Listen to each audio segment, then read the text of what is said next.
Mas eu queria convidar você a abrir a sua Bíblia em Malaquias.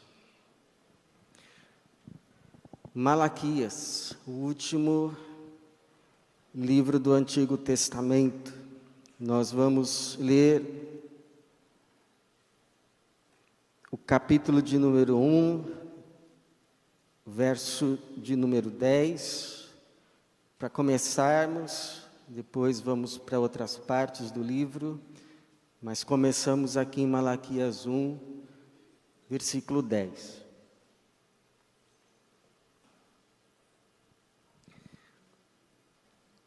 Diz assim, profeta Malaquias, capítulo 1, verso 10. Ah, se houvesse entre vós alguém que fechasse as portas, para que não acendesseis em vão o fogo do meu altar. Eu não tenho prazer em vós, nem aceitarei vossa oferta, diz o Senhor dos Exércitos.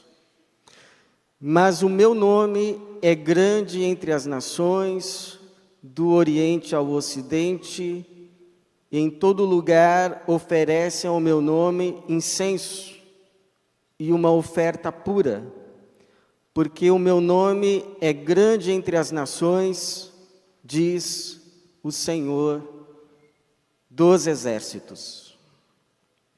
Obrigado, Senhor.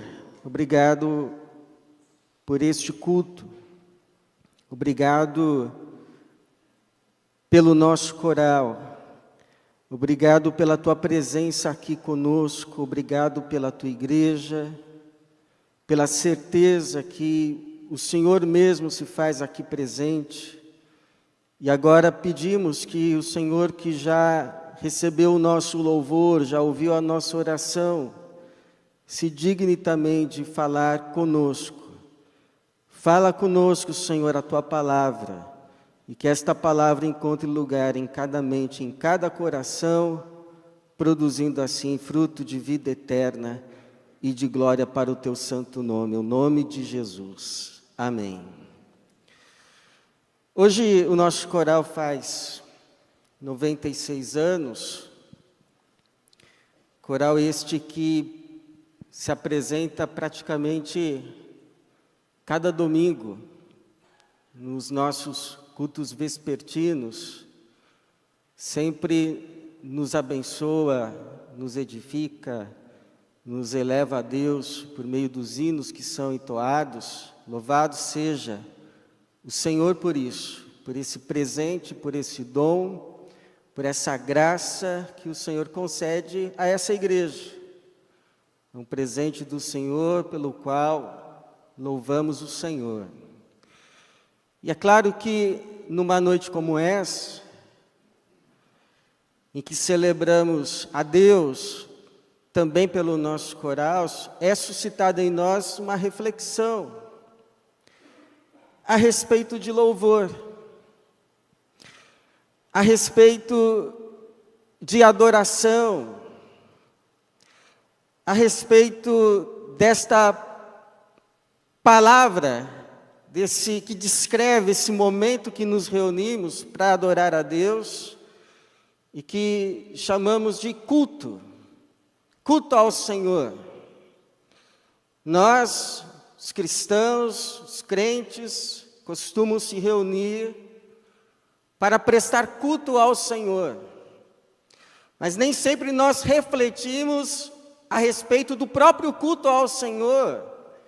E cabe de início dizer que a palavra de Deus, as Escrituras, de antemão, nos dão duas verdades a respeito de culto. Uma aparentemente óbvia, mas nem sempre na prática, e outra nada óbvia. Então a óbvia é que o culto é somente e tão somente a Deus. Nós não cantamos para nenhum outro. Nós não adoramos a nenhum outro. Nós cultuamos, nós cantamos, nós adoramos em um culto como esse, de uma igreja de Jesus, somente a Deus.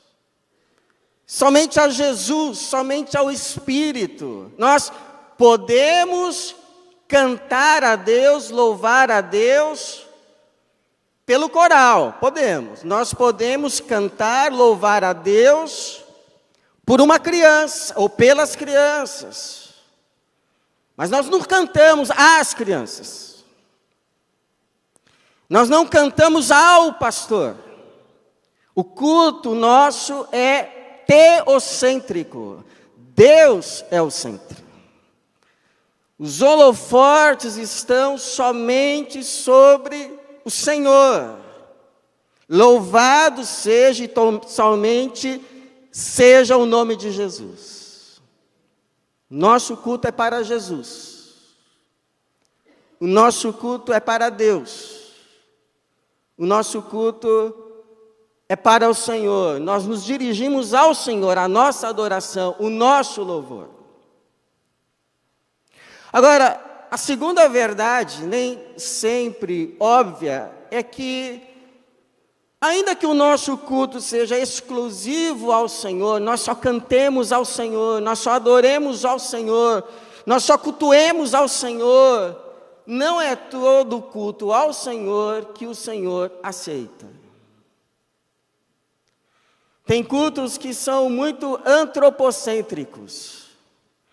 Canções, hinos, cânticos que falam excessivamente de eu isso, eu aquilo. Falam um pouco de Deus. Mas mesmo os cultos que colocam Deus no centro, que são dirigidos a Ele, os louvores, as canções, as ofertas, mesmo um culto como este pode não lhe ser aceitável, devidamente aceitável. É o que o Senhor mesmo vai dizer aqui no verso de número 10, uma reclamação, uma acusação, uma crítica àqueles que eram responsáveis pela adoração, os levitas, os sacerdotes. O Senhor diz assim: se houvesse entre vós alguém que fechasse as portas, feche as portas desse templo, para que não acendesseis em vão o fogo do meu altar, eu não tenho prazer em vós, nem aceitarei, não aceitarei vossa oferta, diz o Senhor. Interessante. O culto precisa ser tão somente ao Senhor, dirigido ao Senhor. Mas nem todo o culto ao Senhor poderá ser aceito pelo Senhor. Então, a pergunta, irmãos, que fica... Bom, sabemos que o culto é somente para o Senhor. Mas ainda que preparemos um culto em que todas as canções sejam dirigidas tão somente ao Senhor, todos os atos de culto, toda a nossa adoração, todos os nossos movimentos, procurem exaltá-lo, mesmo assim um culto pode não ser aceito. Então a pergunta é, afinal, qual é então o culto que Deus aceita? Qual culto Deus olha e diz, este para mim é um culto aceitável? Eu recebo, eu me comprazo, eu me alegro, eu vou encher esse lugar com a minha glória, eu vou fazer descer o meu fogo santo sobre esse altar, como resposta do meu agrado. Qual é esse culto que Deus vai ficar aqui se alegrando junto conosco, manifestando o seu poder, a sua presença, de forma que essa presença fique adensada, de tal forma que nenhum de nós pode sair daqui, nem mesmo aqueles que não creem, sem terem sido tocados, impactados, e saiam daqui, inclusive, dizendo, certamente, Deus está entre vós. Eu nem sei se acredito em Deus, mas se existe um Deus, Ele está aqui entre vós.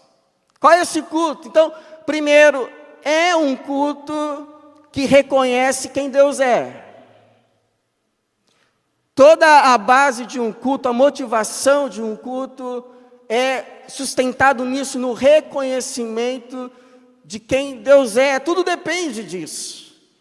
É isso que o Senhor vai dizer, meio que com uma comparação com o seu povo. Vocês estão achando o meu altar desprezível, vocês estão cansados de me apresentarem ofertas, de me cultuarem, mas olha, entre as nações não tem sido assim. Eu tenho encontrado adoradores fora dos arraiais costumeiros. Tenho encontrado gente que está me adorando de forma que me agrada. Ele vai dizer assim, o verso de número 11, mas o meu nome é grande entre as nações, do Oriente ao Ocidente, e em todo lugar oferecem ao meu nome incenso e uma oferta pura, porque o meu nome é grande entre as nações. O que o Senhor está dizendo é, olha, vocês não estão me oferecendo uma oferta compatível com quem de fato eu sou, mostrando que vocês não reconhecem de fato quem o Deus de vocês é. Mas entre as nações eu tenho encontrado gente que me reconhece quem eu sou, e por isso me oferece uma oferta pura. Por que oferecem a Deus uma oferta qualificada? Não é qualquer oferta. É uma oferta pura. Porque reconhece que o nome dele é grande. Então não lhe entregam qualquer oferta, mas uma oferta especial, uma oferta qualificada, uma oferta diferente, uma oferta pura. Ou seja, aquilo que oferecemos a Deus revela quem Deus para nós é. De fato, e pode ou não ser aceito pelo Deus que é. Então, por exemplo, num aniversário, para quem que a gente entrega o primeiro pedaço do bolo?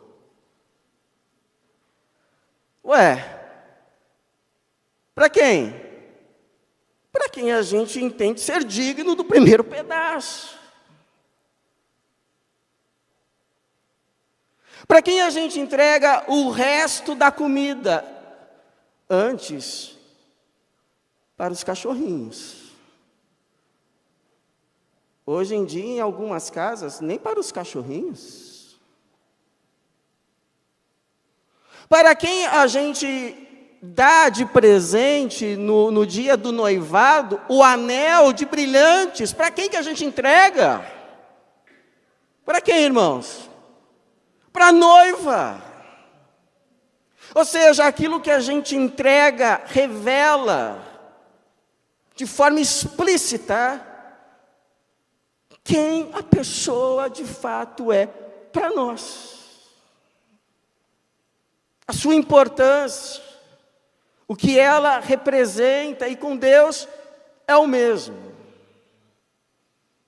O culto que Deus aceita é o culto que reconhece quem Deus é. Agora, segundo, culto que Deus aceita é o culto que vai além dos ritos da religião e alcança as relações humanas. O Malaquias vai falar aqui no seu livro de pelo menos 2 relações humanas que afetam o nosso culto a Deus. Deixam um culto aceitável ou simplesmente inaceitável. Uma primeira relação humana é a relação conjugal. Relação conjugal. O capítulo 2, verso 13, o Malaquias vai dizer assim: além disso, ainda cobris o altar do Senhor de lágrimas, choro e gemidos, porque Ele não olha mais para as ofertas, nem as aceita da vossa mão com prazer. Mesmo assim, perguntais: mas por quê? Por que o Senhor não está aceitando o meu culto? Por que o Senhor não está aceitando o meu louvor? Por que o Senhor não está aceitando a minha adoração, as minhas ofertas? Verso 14. Porque o Senhor tem sido testemunha entre ti e a tua esposa. A esposa que tens desde a juventude, para com a qual foste infiel, embora ela fosse tua companheira e a mulher da tua aliança matrimonial. Então o sujeito trai a mulher, aí depois domingo vem louvar a Deus, vem cantar para Jesus, vem dizer que vim entregar o meu louvor ao Senhor. Deus não aceita. Deus falou: pega essa sua oferta e vai fazer o que é direito, vai se arrepender. Não quero essa oferta. Uma outra relação, as relações sociais, capítulo de número 3, versículo de número 5, e irei a vós com juízo. Sem demora testemunharei contra os feiticeiros, contra os adúlteros, contra os que juram falsamente. E agora olha só, não fica só nisso. Contra os que exploram o trabalhador em seu salário. Exploração. A viúva e o órfão. E distorcem o direito do estrangeiro, e não me temem, diz o Senhor dos Exércitos. Então, não tem esse negócio do sujeito estar brigado com meio mundo, mas dizer assim: não, mas com Deus eu estou bem. Eu estou brigado com a minha esposa, eu não falo com os meus filhos, eu estou botando o terror lá na empresa, porque senão ninguém me respeita, eu tenho que me fazer de durão mesmo, mas com Jesus está tudo bem. Mentira. Isso é uma ilusão. Por quê? Porque a coisa está interligada. A nossa relação com Deus, se acertada, acerta as nossas relações humanas. E as nossas relações com o outro, com o próximo, às vezes tão próximo que mora na mesma casa, interfere sim na qualidade do nosso relacionamento com Deus. Aí você diz assim: não, pastor, isso aí é Antigo Testamento. Então, olha só as palavras de Jesus. As palavras de Jesus, Mateus 5, 23 a 24. Portanto, quando apresentares tua oferta no altar, se ali te lembrares de que teu irmão tem alguma coisa contra ti, não é nem se você tem alguma coisa contra, porque tem irmão que fala assim: não, pastor, para mim está tudo bem, comigo está tudo bem. Não, mas não está falando de você. Se lembrares que alguém tem alguma coisa contra ti, deixa diante do altar a oferta e vai primeiro reconciliar-te com o teu irmão, depois vem apresentar a oferta. Então eu te pergunto: com quem você precisa se reconciliar antes de vir aqui apresentar a tua oferta? O teu culto, o teu louvor, a tua adoração, para que ela seja aceita. Terceiro culto que Deus aceita é o culto daqueles que foram refinados. E, portanto, se tornaram eles mesmos o culto, a oferta. Porque, irmãos, qual é a oferta que Deus de fato aceita, senão a oferta chamada Jesus?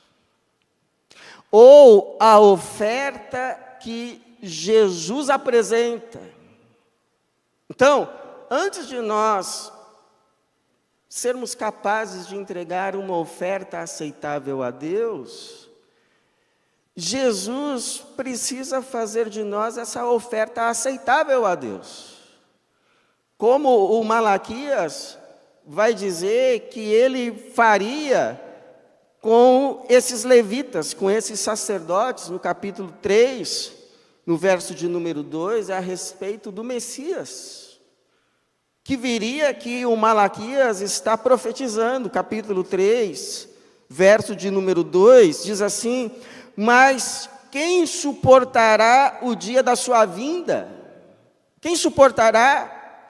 Quem permanecerá de pé quando ele aparecer? Pois ele será como o fogo do ourives e como o sabão do lavandeiro. Ele se assentará como refinador e purificador de prata. Purificará os levitas e os refinará como ouro e como prata, até que levem ao Senhor ofertas com justiça. Então, primeiro o ofertante precisa ser trabalhado, precisa ser refinado, precisa ser transformado em uma oferta aceitável, para que então a oferta dele seja agradável. Faz lembrar a história do ourives, que trabalhava com ouro na fornalha, no fogo. E uma pessoa que observava lhe perguntou: e como é que você sabe a hora de tirar o ouro do fogo? Ao que o ourives teria respondido: quando eu vejo o meu rosto refletido nele. Então, eu não estou dizendo que tudo o que acontece na sua vida, as lutas, as dificuldades, as intempéries, é Deus mandando como prova de fogo, porque Ele quer te refinar, Ele quer te purificar, Ele quer fazer de você uma oferta aceitável. Não, muitas coisas que vêm na nossa vida são as coisas que vêm devido ao fato de estarmos num mundo no qual temos aflições. São as aflições comuns da vida de todo ser humano que pisa e vive nessa terra. Nós sofremos pelos erros de outros, sofremos pelos nossos erros, é o ônus da vida. Agora, o que a palavra de Deus nos diz, é que Deus, no seu amor, na sua graça, na sua bondade, na sua misericórdia, Ele põe a mão em tudo isso. Ele põe a mão em todas essas coisas que vêm contra nós como uma prova de fogo, para que essas coisas não nos destruam. Você já parou para pensar como é que você aguenta tanta coisa? E essas coisas não te destroem. Porque tem uma mão ali intervindo, trabalhando, agindo em tudo isso para que essas coisas não apenas não te destruam, mas que te refinem, que trabalhem no seu ser, no seu caráter, no seu coração, te purifique de mazelas, de vícios que fazem mal às pessoas que convivem com você, mas a você mesmo, a fim de que quando tudo isso passar, você saia de ali como uma oferta aceitável a Deus, como Jesus. Por isso que o Paulo vai dizer, Romanos 8, 28 a 29, sabemos que Deus faz com que todas as coisas, ou age em todas as coisas, para o bem daqueles que o amam. dos que são chamados segundo o seu propósito. E que bem é esse? Pois os que conheceu por antecipação, também os predestinou para serem conformes à imagem do seu Filho. Meu irmão, depois dessa sua prova, você vai sair mais parecido com Jesus.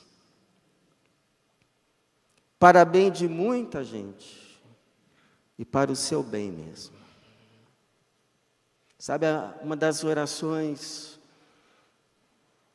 que podem fazer o maior bem para a tua alma é: Senhor, me dá o caráter de Jesus. Me dá a mente de Cristo. Me dá do seu Espírito. Que cada um aqui receba dessa graça do Espírito de Jesus. É a maior graça que nós podemos receber. É bênção para a nossa vida. E para todos aqueles que vivem conosco. Que Deus te dê um caráter segundo Jesus. Em nome de Jesus. E para a glória dele. Agora, por fim, o culto que é aceitável a Deus é o culto daqueles que já entregaram tudo. Já entregaram a vida. E já entregaram tudo o que ela tem. E se tornaram, de todas essas coisas, mordomos dele. E olha só o que vai dizer o verso 8 do capítulo 3. Pode um homem roubar a Deus? Todavia vós me roubais. E ainda perguntais: como te roubamos? Aí você acha que eu vou continuar e vou começar a falar de dízimo, né? Não vou não. Não vou não, irmão. Sabe por quê? Porque dízimo é muito pouco. É fichinha. Difícil mesmo. E só possível pelo Espírito de Jesus, aquele que entregou tudo. Entregou a vida na cruz. Entregou o seu sangue como oferta por todos nós. Derramou até a última gota. Até a última gota. Não negou nada, entregou tudo. Difícil mesmo. E só possível pelo Espírito dele. O Espírito de Jesus é o que ele vai dizer em Lucas 14:33, você acha que o Antigo Testamento é difícil? É impossível andar com Jesus sem o Espírito dele. Porque Lucas 14:33, o Senhor vai dizer assim: assim todo aquele dentre vós que não renuncia a tudo quanto possui, não pode ser meu discípulo. Não pode ser meu discípulo. Aquele que não renuncia a tudo quanto possui, não pode ser meu discípulo. Então, em vez de tentar explicar isso aqui, eu vou fazer igual Jesus e contar uma história. É a história daquele sujeito que passou por uma loja e viu na vitrine uma pérola. Uma joia. E ele ficou simplesmente deslumbrado. Ele nunca viu coisa igual. Aquela pedra o fascinou. Ele foi atraído. Então ele não se aguentou, entrou na loja e perguntou ao dono: escuta, quanto que custa aquela joia? E aí o dono respondeu: tudo que uma pessoa possui. Não, como assim tudo que uma pessoa possui? É, tudo que uma pessoa possui. Tá, e se a pessoa tiver só uma bicicleta, então vale uma bicicleta. Tá, e se uma pessoa possui casas, fazendas, empresas, então a joia custa casas, fazendas, as empresas, tudo. Qual o preço da joia? Tudo que uma pessoa possui. E aí o sujeito pensou, e aí ele quer aquela joia. E aí ele então foi para casa e trouxe tudo. Ele trouxe a escritura da casa, ele trouxe a chave do carro, ele trouxe os cartões. E aí o dono falou: é isso tudo que você tem? É. Mas você tem família? Você tem esposa, filhos, cachorro? Eu tenho. Então, passa para cá também. É tudo. É tudo. E aí ele passou.